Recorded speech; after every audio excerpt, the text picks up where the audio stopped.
So it's 2001. I've taken my MCAT. I haven't graduated yet, but I have all the credits. I'm just waiting to submit for graduation because if I don't get picked up for medical school, I'm going to do some more classes and probably pivot again. So I'm just waiting, and I'm applying to medical schools. I'm in LaRondia, Columbia. I'm on the sat phone talking to med schools where I applied, checking on the status of my application, Yeah. and 9/11 happens. Yep. That's what I was gonna get to that. Yeah.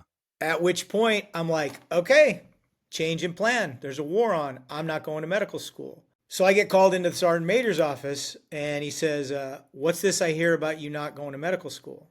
And I said, there's a war on, Sergeant Major. He goes, look, here's the deal. He said, first and foremost, this war isn't going anywhere. He goes, everybody thinks this is going to be another whatever, Desert Storm, or this is going to be another, Grenada, Panama. He goes, I'm here to tell you, this is going to be a protracted conflict. I see the writing on the wall. I've been around a bit. This isn't going anywhere. You're going to have plenty of time to go to med school, go to residency. And then the most important thing being, you come back to the soft community and you're a doctor that we don't have to teach. This is your ass. This is a hole in the ground, right? Yeah. You already know what we do, so you can hit the ground running on day one. And he goes, I'm going to tell you something else. He goes, we are last, seventh group is last on the rotation to go. So you not going to med school today, be prepared to sit around for 2 years. Oh, and guess what that probably means? You're going to be on your SWIC tour, right? You're going to be working at the schoolhouse, or, you're going to be doing something else. You won't be on it. He goes, I guarantee you won't be on a team. He said, because you will have made E8 by then. He said, you'll either be on a committee over at the schoolhouse, or maybe the first sergeant of the 18 Delta course, or you'll be a team sergeant, or you'll be in battalion headquarters. He goes, so things are going to be a lot different. He said, you need to go to med school. And everybody in my leadership agreed with him. They said, you need to go. And sure enough, they were right. Major. When I got back to Bragg 2 years later to do a family medicine rotation, my company had just returned from their very first deployment. Got it. So he was So 100% right. And I did exactly what he said.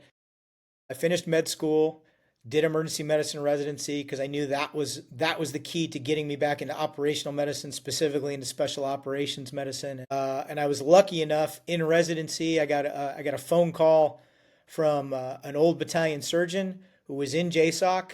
He said, do you know what unit I'm in? I said, yes. He said, would you be interested in being in this unit? I said, yes. He said, okay, you're going to get another call in about 5 minutes. And 5 minutes later, I got unidentified number and a retired Navy chief who talked really fast, got all my information. And he said, I need you to look at your calendar right now. Tell me if you can be out here on these dates.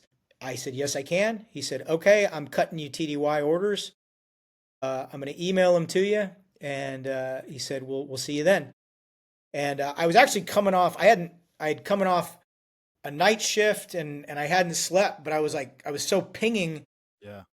I actually ended up getting in my car, driving to work, driving to the hospital.